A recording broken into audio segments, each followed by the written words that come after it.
ისრაელმა იემენზე კერძოდ მეამბოხე ჰუსიტების მიერ კონტროლირებად დედაქალაქ სანასა და მის აეროპორტზე საჰაერო იერიში მიიტანა.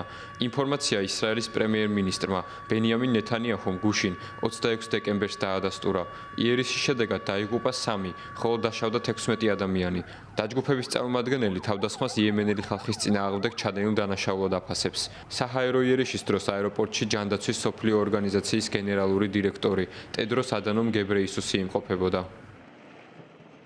ხანუქის დღესასწაული დაიწყო. ამაღამ მეორე სანთელს ვანთებთ. დღეს მაკაბელთა შთამომავლობა აღორძინების ომშია. ცოტა ხნის წინ საჰაერო ძალებმა იერიში მიიტანეს იემენში ჰუსიტების ტერორისტული ორგანიზაციის ობიექტებზე, როგორც სანაპირო ზოლზე, ისე ქალაქ სანაზე.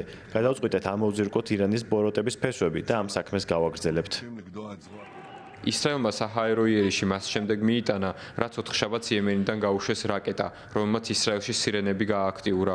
ამ კვირაში ეს უკვე მეოთხე შემთხვევა იყო. რაკეტა საჰაერო თავდაცვის სისტემამ იქამდე ჩამოაგდო, სანამ ისრაელამდე მიაღწევდა. იემენში ჰუსიტების პოზიციებზე საჰაერო იერიში მიიტანა ამერიკის შეერთებულმა შტატებმაც.